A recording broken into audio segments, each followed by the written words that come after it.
So recently, well, not very recently, before the winter started, my friend, my good friend, Alice Udidich, hi Alice, gave me a book of poems from a very famous Romanian poet. His name is, and I apologize for my Romanians in the comments, for anybody watching this, Mihai Eminescu.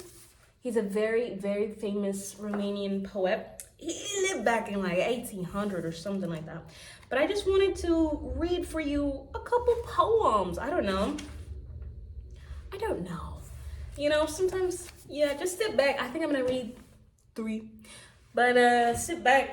You can put me in the background, you know, whatever. I don't care. Well, I do care, but I hope you have a good time. But that's not why we're here, okay? This one is called Solitude. With the curtains drawn together, at my table of rough wood and the firelight flickering softly, do I fall to a thoughtful mood. Flocks and flocks of sweet illusions, memories the mind recalls, and they softly creep like crickets through time's gray and crumbled walls. Or they drop with gentle patter on the pavement of the soul, as does wax before God's altar from the sacred candles roll. About the room in every corner silver webs the spiders sew, while among the dusty bookshelves furtive mice soft come and go. And I gaze towards the ceiling that so many times I saw, and I listen how the bindings with their tiny teeth they gnaw. Oh, how often have I wanted my worn lyre aside to lay, from poetry and solitude at last my thoughts to turn away. But again the mice, the crickets with their small and rustling tread, awaken me familiar longings and with poetry fill my head. Once in a while, alas too rarely, when my lamp is burning late, suddenly my heart beats wildly, for I hear the latch bar grate. It is she.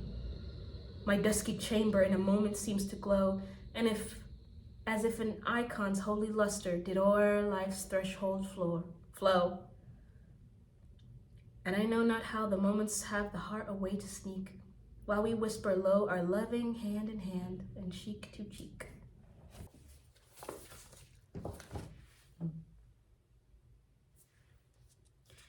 This one is called Now Far I Am From You.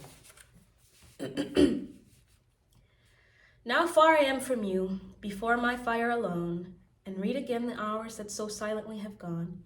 And it seems that 80 years beneath my feet did glide, that I am old as winter, that maybe you have died. The shadows of the past swift stream across life's floor, the tale of all times, nothings that now exist no more. While the wind with clumsy fingers, While the wind with clumsy fingers softly fumbles at the blind and sadly spins the fiber of the story in my mind. I see you stand before me in a mist that does unfold. Your eyes are full of tears and your fingers long and cold. About my neck caressing your arms you gently ply, and it seems you want to speak to me, yet only sigh. And thus I clasp, entranced my all, my world of grace, and both our lives are joined in that supreme embrace. Oh, let the voice of memory remain forever dumb. Forget the joy that was, but that never more will come.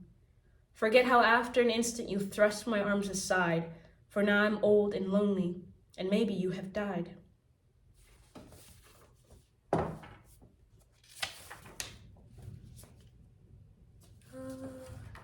Well, you don't know me. This one is called Come Dear, Set Your World Apart. This one's a little bit longer, so. Come dear, set your world apart, and on me yourself bestow. Even should I take your heart, no one in the world would know. Come, let us a wandering leave down steep winding sylvan ways, and amidst the twilight eve, listen what the forest says. O'er our path, amidst the trees, stars will silently appear. Come, dear one, except for these, no one in the world will hear. Your gold hair you will untwist, and most lovely you will be. Should I hug you, don't resist, no one in the world will see.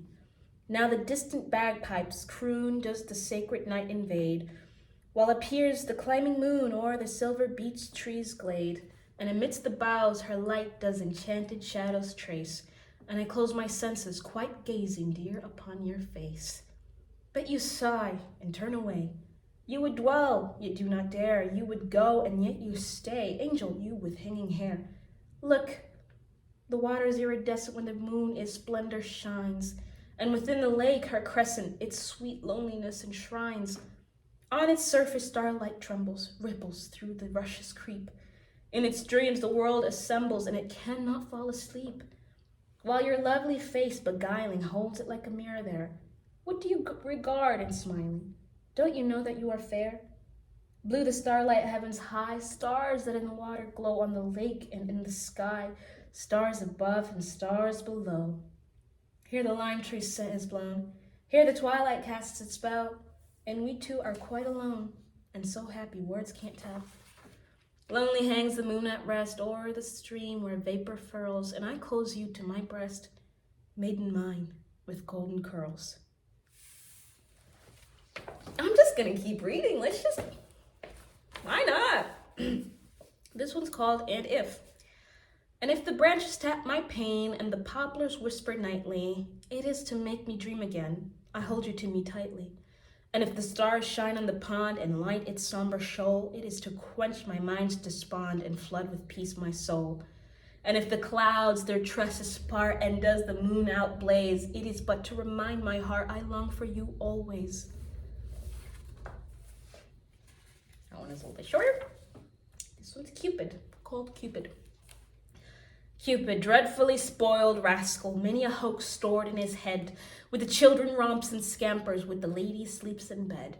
From the daylight like a brigand, he will take great pains to hide, but at dark he'll try your window, and if it's open, slide inside. Bits of string and bows and arrows, that's of what his wealth is made. Generous when no one needs him, stingy when you should ask his aid. Late at night he'll rob your bookcase, read some volume doctrinaire, and maybe between the pages find a thread of golden hair. With strange thoughts they cannot master, does he lead young girls' minds astray? Then before a lighted icon all night long he'll kneel and pray. Oft some little girl in whispers does in him her soul confide, and all night they sleep together like two pigeons side by side. Petulant he is and heartless, winsome too and full of guile, and his eyes will sometimes sparkle roguish as a widow's smile. Graceful throat and rounded shoulder, here where maiden breast expands, he will take a double armful and will hide it with his hands. While if you should beg him nicely, quite enough a scamp is he, just to part the veil a little and a moment let you see.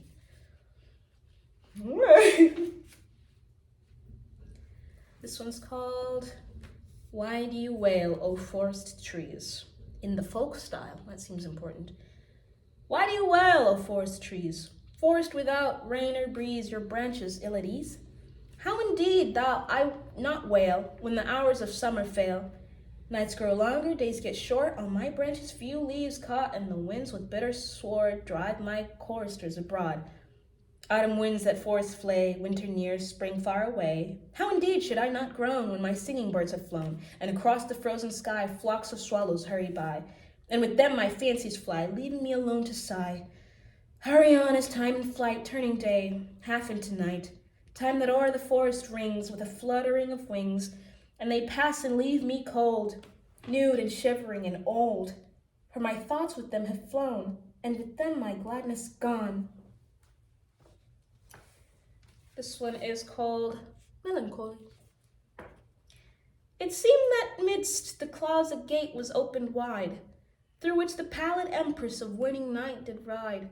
O sleep in silence where 1,000 torches loom, wrapped in your silver garments, hide in your crystal tomb, you sepulchre of heaven, of sky's arc opaline. O you beloved and worshipped, fair moon of night, the queen! Unbounded is the kingdom that dreams beneath your haze. What villages and valleys are lighted by your rays? The sky is all a sparkle, and 'neath your pallid gleam, the lonely ruined castle has walls of chalk it seem. The empty graveyard crouches beside the time-old church. It crosses leaning always on one an owl a perch. The belfry creaks, the toeka against its upright swings, and though some flying demon with dark transparent wings had touched it unexpectedly while lighting on the ground, that it begins to tremble and gives a wailing sound. The church, a ruin lorn, is bowed and sad and empty, a place of shadows mourn. and through its gaping windows a moaning breeze is heard, as though gray witches whispered, and one could hear their word. On pillars and on altar and painted walls remain not but the gloomy contours on which time spreads its stain. For priest a cricket chirps a sermon fine, obscure. For sexton digs a woodworm eternal sepulture. Faith sets up in its churches fair icons to the saints, and in my soul sweet fancy a fairy legend paints. But of time tossing billows, and wild tumultuous strain, not but the gloomy contours and shadows now remain. In vain I seek what happened in my exhausted mind. A hoarsely prating cricket is all I can find. In vain my hand, despairing upon my heart, I clench. Its stir is but a woodworm within the coffin bench. When I look back on living, the past seems to unfold as though it were a story by foreign lips retold, as though I had not lived it, nor made of life a part. Who is it then so softly this tale recites by heart, that I should pause to listen and laugh at what is said as though it never happened? Maybe since long I'm dead. Maybe this shall be our last one. I'm having quite a bit of fun. I hope you're enjoying this. It's just different when someone reads the poetry than reading it out loud. You know, it just, you latch on to different things. A Dacian's Prayer. When death did not exist, nor eternity, before the seed of life had first set living free, when yesterday was nothing and time had not begun, and one included all things, and all was less than one, when sun and moon and sky, the stars, the spinning earth were still part of the things that had not come to birth, and you are quite lonely stood, I asked myself with awe, who is this mighty God we bow ourselves before? Ere yet the gods existed already, he was God, and out of the endless water with fire the lightning shed. He gave the gods their reason, and joy to earth did bring. He brought to man forgiveness, and set salvation spring. Lift up your hearts in worship, a song of praise in freeing. He is the death of dying, the primal birth of being. To him I owe my eyes that I can see the dawn. To him I owe my heart wherein its pity is born. Whene'er I hear the tempest, I hear him pass along midst multitude of voices raised in a holy song. And yet of his great mercy I beg still one behest, that I at last be taken to his eternal rest. Be curses on the fellow who would my praise acclaim, but blessings upon him who does my soul defame. Believe no matter whom who slanders my renown, give power to the arm that lists to strike me down. Let him upon the earth above all others loom, who steals away the stone that lies upon my tomb. Hunted by humanity, let my whole life fly until I feel from weeping my very eyes are dry. Let everyone detest me no matter where I go, until from persecution myself I do not know. Let misery and horror my heart transform to stone, that I may hate my mother in whose love I have grown, till hating and deceiving for me with love will vie, and I forget my suffering and learn at last to die. Dishonored, let me perish, an outcast among men, my body less than worthy to block the gutter then. And may, O God of mercy, a crown of diamonds wear the one who gives my heart the hungry dogs to tear, while for the one who in my face does callous fling a clod in your eternal kingdom, reserve a place, O God.